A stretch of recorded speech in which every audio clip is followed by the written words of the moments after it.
I am an artist and little else interests me.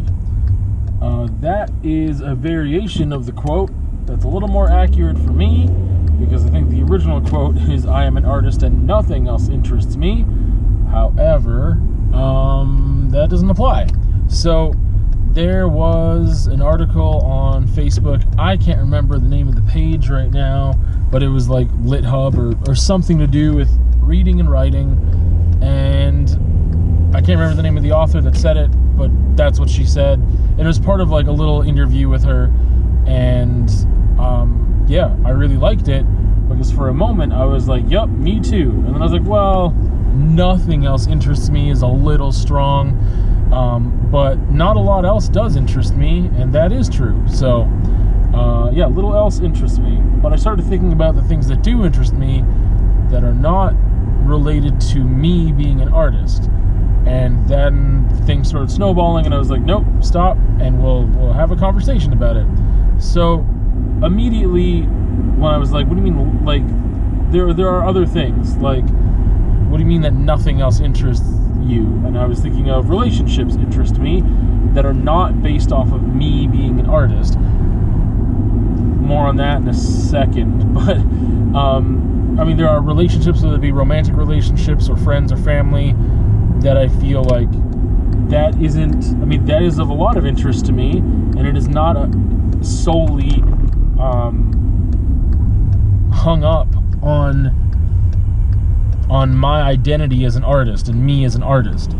That they are separate things, that is a part of my whole, me being an artist, but my interpersonal relationships, even occupational relationships, don't anchor on that necessarily. Sometimes I think that certain relationships could anchor on that. Certain occupational ones could, depending on my field, etc. So, but familiar relationships don't really anchor on that, and romantic ones don't necessarily anchor on that either, on that part of me that identifies as an artist or is an artist. But I say that's a part of me. I also say that is who I am. I am an artist. I am multiple things, though. But am I defined by what I do, or how I think and operate in the world? And I think it's the latter more so than the former, because I would say that I could say I am a mountain biker. It is a thing that I do, but I do not operate in the world as that being my... It does not occupy my thoughts to such a degree that it changes how I operate in the world. There are times where I definitely see things like the other people have told me they don't see, or they didn't see it that way before, because I'm looking at trails. I see trails. I see, like, in the coulees, that's what my eye gravitates towards those things now. Similarly, like someone who skateboards starts to see the city in a different way because they interact with it in a different way.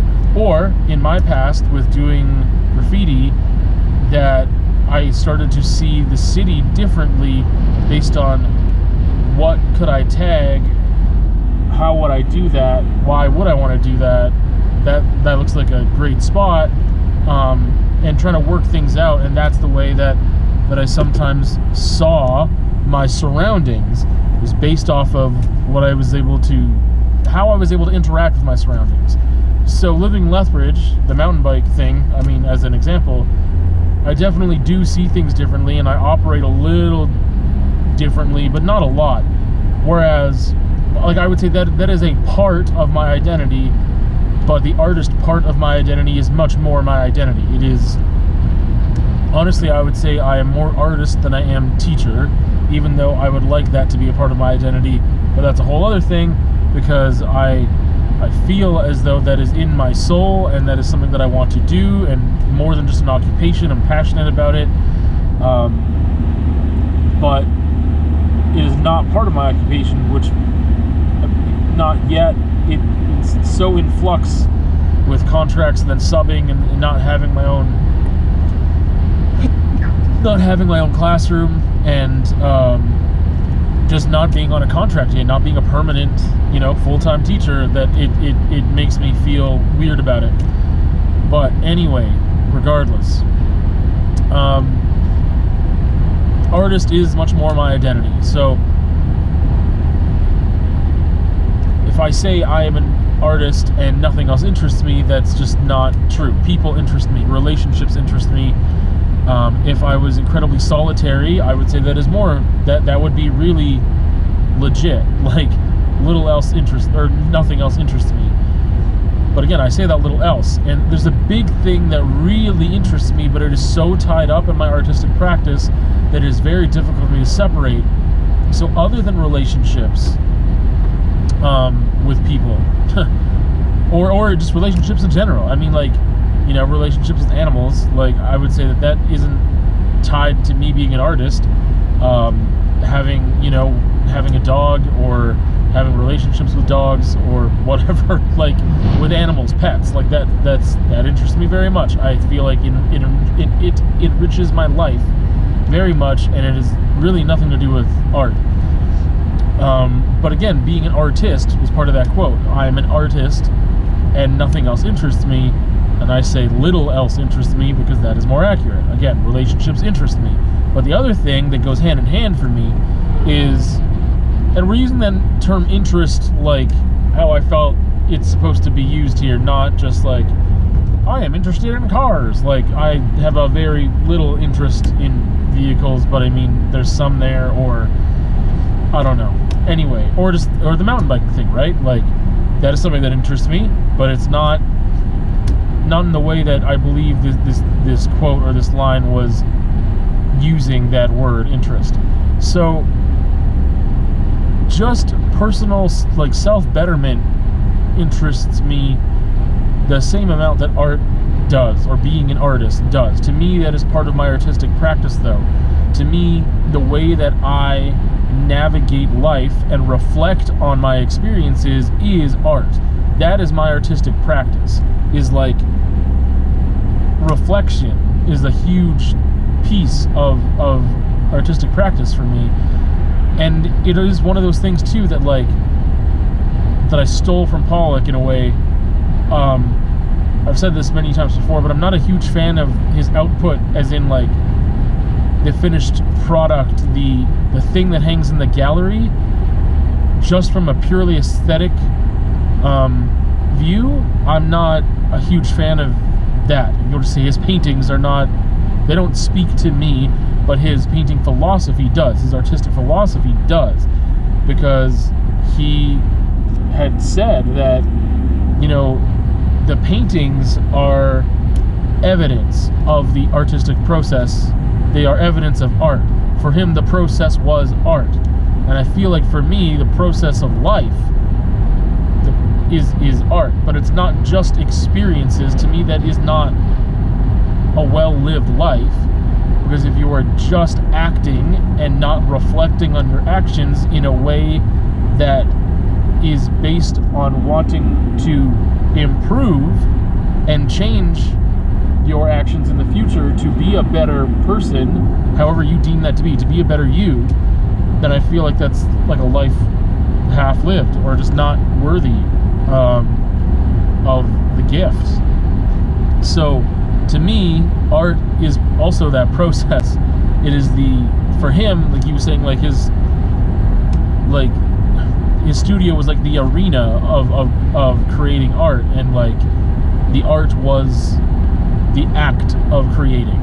And I definitely understand that, and I feel that, and I've adapted that into my life, saying that that notion of evidence, like I think for me, that piece of art that is left over from the creating is art for me, but there's evidence left behind to that art that I find fascinating, just visual evidence that I really enjoy, just from an aesthetic function, but it does tell a story, and I'm losing myself in this whole thing of evidence again, because I really enjoy that notion of evidence of art.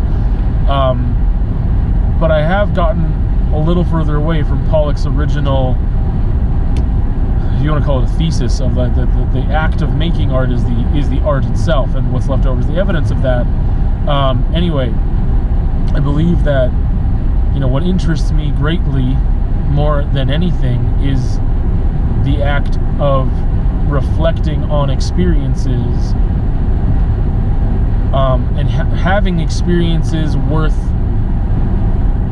reflecting upon.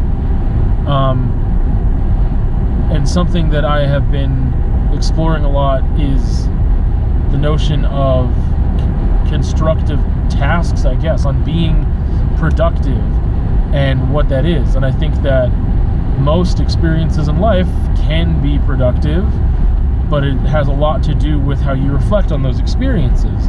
I don't believe that every experience in and of itself is a productive experience and that it is something that I'd want to do again.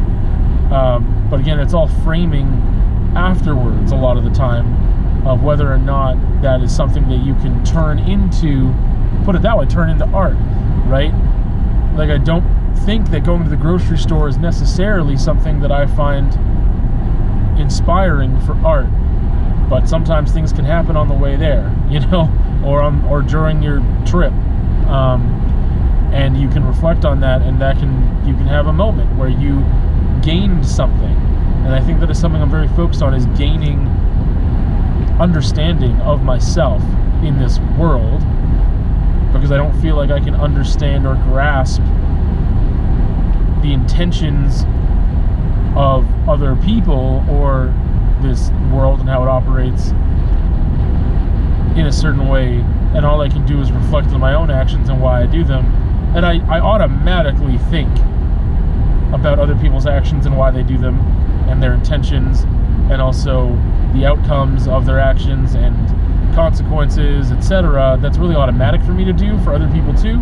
Some people just would label that as judging other people, which definitely can be. But it's not something that I intend to do a lot, but I do with myself a lot. My intention is to reflect. And so to me, that's just so tied up in, like, I'm an artist and nothing else, or in this case, little else interests me. Because I just believe that is such a part of my artistic practice, is to have experiences. Sometimes those experiences are reading a book. Sometimes they're watching a movie. But again, there's a lot of intention in those things usually for me that are not just entertainment at all. And that's why I gravitate towards certain types of media to have certain types of experiences, because it is entertaining for me, it is fun, but it also provides something else that allows me to reflect and apply the narratives to me and make me challenge. It challenges me, I guess. That is what I want to get out of my experiences, is something that challenges me and changes, or gives me an opportunity for change. If something is not challenging, it does not give me an opportunity for change. So much like mountain biking is super fun, that is not the only reason I do that. It is really fun, I love it, but also it gives me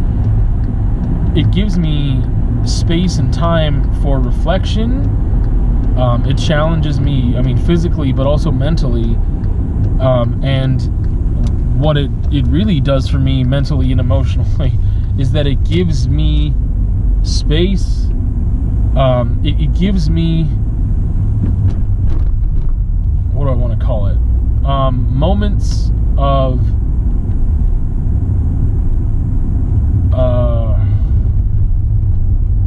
I can't think of the word. It's probably because I'm multitasking right now, and when I'm mountain biking, I'm not, and that's the thing. It gives me just like one task to focus on, just one thing right in front of me. Mindfulness, I guess it's a mindfulness activity. It keeps me in the present, which I have a hard time doing. It just does multiple things for me, and it's not just fun. So for me, art is so conceptual, but a lot of it is autobiographical as well, as I'm outputting my experiences. And that is why I say I have little interest in anything other than being an artist. being an artist is very tied to how I live and operate and see the world.